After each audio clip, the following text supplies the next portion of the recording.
All right. Hey, everybody. Welcome to your daily dose of awesome. This is going to be 15 minutes, thereabouts, of education and inspiration and motivation so you guys can get your day going strong. Today, we're going to be talking about football economics, or why you are genetically predisposed to make decisions which are more likely to result in failure. Now, this is interesting.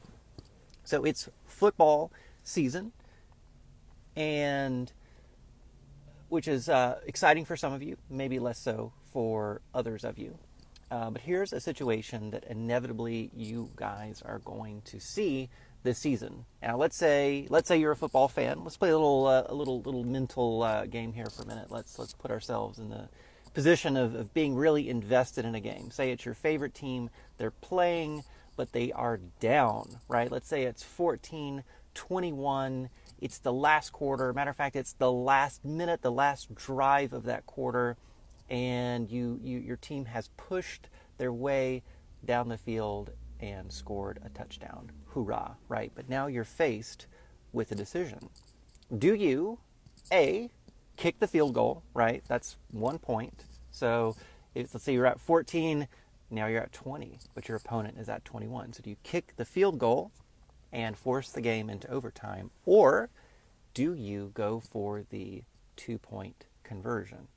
Okay, so there's your conundrum. Do you go for the win, or do you play it safe, tie up the game, force overtime? Now you guys have more time at your disposal to try and pull out the win. Okay, so check it out. So here's the conundrum, right? You guys are probably going to see this again if you're a football fan. If you're not a football fan, I apologize for going so deep into this subject today. But there is something very valuable that you can learn as an entrepreneur, as a business owner, right? There's some really important stuff happening between your ears that we're going to be able to learn here. Okay, so luckily for us, there is a Nobel Prize winning economist, Richard Thaler. You might know Richard as the author of Nudge or Misbehaving. These are two classic books on behavioral economics, which really studies human irrationality in the markets. Okay, it's really fascinating stuff. A lot of it applies, again, quite well to entrepreneurs, particularly to marketers and advertisers. A lot of lessons, a lot of cognitive biases that we can learn from this field of study. Okay, so Richard Thaler looked at 10 years worth of data from the NFL to determine statistically what's the most effective course of action. Again, do you kick and force overtime, or do you go for the 2-point conversion? Anyone have any guesses for me as to which would be the most effective course of action, the course of action that would lead to the win statistically? On average, any guesses? Let's check it out. I'll tell you. Okay, so again, 10 years worth of data. 10 years worth of data. Now, because again, this situation doesn't crop up all that often, right? This is something that's kind of a unique set of circumstances. It's a really high pressure decision that's taking place here. But of the 47 times that a team was faced with this decision, 43 of those times the team chose to kick and go into overtime. Okay, that's 90% of the time the team chose to kick and to go into overtime. That's the safe option, right? Gives you way more opportunities to win. But the question is it the most effective option? And thank you everyone for saying hello. I don't see anyone venturing and answer for me, so we'll go ahead and proceed. So again, 90% of the time the teams kicked and went into overtime. Now, those teams only won 40% of the time. Okay, so if you kick, you force overtime, you statistically, 10 years NFL, only won 40% of the time. Now, the 10% of teams that chose to go for the 2-point conversion, they actually won 50% of the time. Okay, now that's really big. So let's do a little math here, because I don't want that to be kind of lost, right? You might think like, 40 to 50%, that's a 10% difference, big deal. But it's actually It's actually a little bit more than that, a little bit more complicated than it might at first appear if you're not like super mathy, which I'm certainly not. But so here's a marketing question, right? What happens if you increase your conversions from 1% to 2%, right? What if impression to sale, right? What if you go from 1% to 2%? Did you just increase your conversions 1%? No, you increased them 100%. You doubled your conversions in that case. Same thing here. Going from 40% to 50% is actually a really big leap, because 10% of 40 is 4, right? 20% is 8. So to increase conversions from 40% to 50%, that is a 25% increase in conversion. That's huge. You're a quarter more likely to win the game if you go for the 2-point conversion versus kicking and going into overtime. Yet, only 10%, yes, Don pegged this here, only 10% of teams chose that route because it's risky, right? It's risky. There's actually a name for this cognitive bias where we want to avoid these kinds of really risky, really high pressure decisions. And it is called sudden death aversion, right? We don't like situations where we're placed, we're in a really heated situation where we have to make a quick decision and it's all going to be over, right? The average play in football only lasts a few seconds, okay? From the time you've got the snap, the ball is in the hand, it's either handed off or thrown. Literally, the average play in football is something like 5 seconds, 6 seconds, right? It's really, really short. That is not very much time at all. So here we have a situation where you've got to make a really monumental decision that it's going to be over in a few seconds. Sudden death aversion. And yes, Don pegged this here, okay? Entrepreneurs take risks. That's where we're going with this. But people naturally are not predisposed to want to take risks, okay? We're just not. And this is hardwired into our psychology, because if you go way back into the caveman days, right, if you're up against the woolly mammoth, if you're up against the saber-toothed tiger or the short-faced bear, which has got to be the most terrifying thing one can imagine, okay? A short-faced bear is pretty much like a grizzly bear on stilts, okay?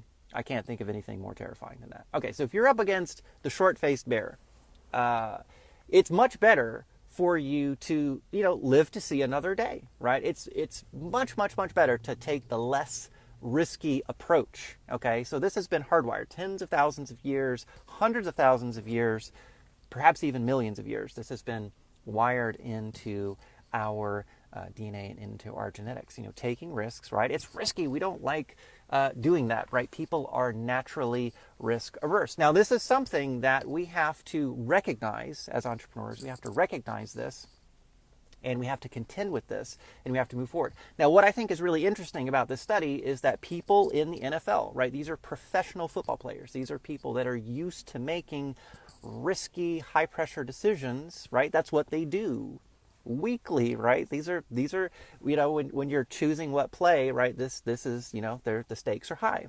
So these are people that are already in the position, already in a very high pressure situation, yet they're still, in this instance, overwhelmingly 90% of the time they're choosing the less risky approach. So that shows you how deeply ingrained this is into our psychology. And so that's what we're contending with, right? People also really don't like to lose. People really don't like to lose. Okay, I'll tell you another story. I'll try to make this one quick because I don't want to. Actually, I don't know how long I've been talking.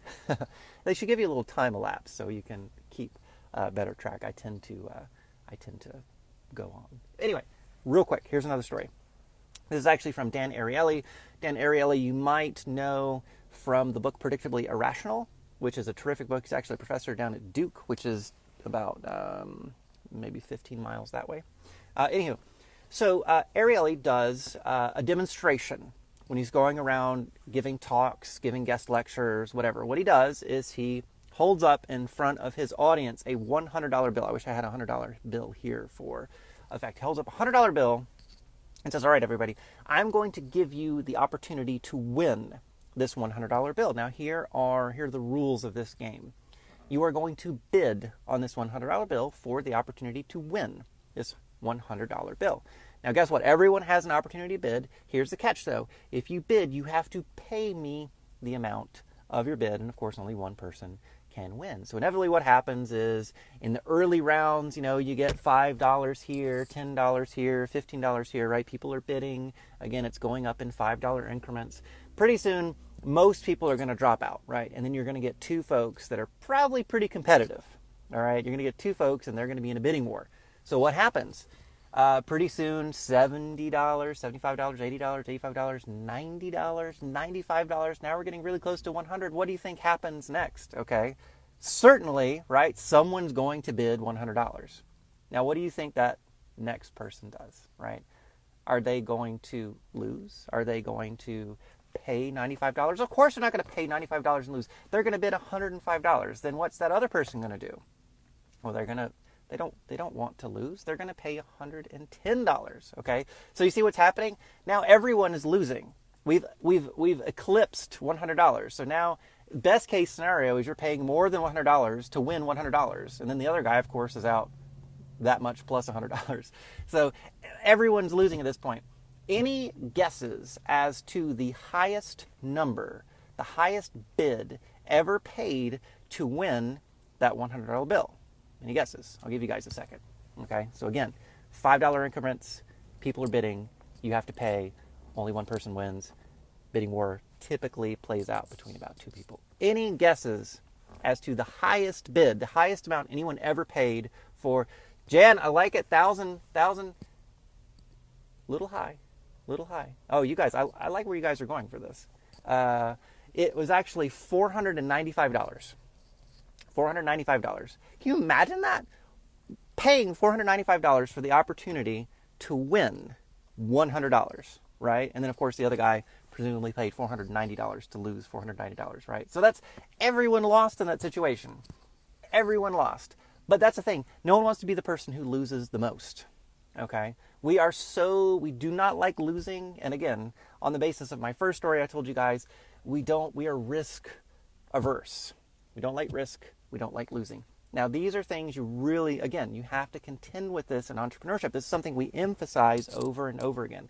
When you guys first start doing Facebook Lives, when you guys first start running ads, you are going to lose. You are taking a risk, and you are necessarily going to lose. And our brains do not like doing that. This is the reason that we try and accumulate more and more information, and we say, let me go through another course, or let me read some more stuff, or I need to learn a little more about this. Maybe if I do all these things, maybe then I won't lose. But guess what? You will. I can promise you. You are going. But again, you're not really losing, right? We talk about this all the time. You need to reframe, because you're investing. You're investing in your education, and literally the only way you can do that. It's kind of like football, right? The only way you can ever win at football, the only way you can ever invest in your career if you're a football player, is to actually play the game. And by playing the game, you are necessarily going to lose. No one wins all the time. Not even Alabama. Roll Tide. Not even Alabama wins all the time, right? You are going to lose. And that's the only way you learn. That's the only way you get better, right? That's just part of the process. Even though we don't like it, even though it makes us uncomfortable, and we're psychologically wired to just literally hate that experience. I'll tell you guys real quick one other story. The reason I'm actually talking to you today has a lot to do with my own realization. I can't remember what year this was now, but I'm sure a lot of you know that quite a few, maybe even all or close to all of the faculty here at Elite Marketing Pro have gone through the Landmark Education Program. Definitely something that we recommend going through the forum. A lot of great mindset stuff happens in Landmark. So I did Landmark. This was back in 2007 or 2008 was when I was first exposed and when I first did the forum. And in one of the exercises, I had a realization that I was playing it really safe, right? I was living my life. I was making decisions in a way where I was playing it really safe, and I realized I was not challenging myself because I didn't want to fail. I didn't want to look dumb or whatever it is, right? There are all these reasons that we have for not wanting to take risks and for not wanting to fail, and most of them have to do with our ego. And I had that realization. I said, wow, I'm not really pushing myself. I'm not really taking risks. I'm not really taking the kind of chances that would actually get me to go where I want to go because I'm afraid of looking dumb or whatever it was, right? So I actually challenged myself, and this is how I want to challenge you guys today. I challenged myself to go out there and fail at some stuff. I said, I am committed now to failure, and I'm pleased to announce I failed at plenty of things since that point in time. Maybe not as many things as I actually would have wanted to fail at, right? Because that's the thing about when you move forward and you do things. We can reframe failure if we like, but we'll just use that word because it's powerful, right? Failure is like, so there are definitely some things I've done that I was not particularly effective at. Could I become more effective at those things? Absolutely. But for the purposes of this story, just say I failed at some stuff, right? Because that was my goal. I said, I want to fail. I challenged myself to fail at some things. And that actually pushed me very far out of my comfort zone. And really, that was one of the things, right? Life has lots of twists and turns. So one of the things that led me to be speaking with you guys here today, which I'm very, very appreciative of. I love all of you guys. It is my pleasure to be talking to you today, and it's my pleasure to be the director of content here at Elite Marketing Pro and bring you guys great stuff to read on our blog on a very regular basis. Every week we have 1 or 2 or more posts coming out on the blog. I love doing that, okay? Would not be here if I hadn't made the commitment and the decision that, hey, you know what, Andrew, you need to fail at some stuff. So that's my challenge for you, is to get out there and fail. You've heard it. This is nothing new. I know you've heard fail fast. I know you've heard that before, okay? But that's something that I really want you to internalize, and I really want you to maybe even think in your mind like, hey, I need to, and you know what? You could have had many successes. You guys could have successful campaigns. You guys could be great at doing your daily dose of awesomes and sharing stuff on your page. Get out there and fail at some more stuff, okay? Because it is the number one way that I know of to grow, to challenge yourself, and to find yourself in a place that, because again, life's kind of weird, right? Like, you never know where you might end up, what kind of opportunities you might create through failure. So please heed the call and the challenge to get out there and fail and do it often and enjoy the process. And with that, I will leave you today. Thank you so much, everybody. I love each and every one of you. I look forward to our future conversations here in the community or on a future webinar. Please leave a comment on the blog if you would also like. I love seeing feedback there as well. So with that, I'm out.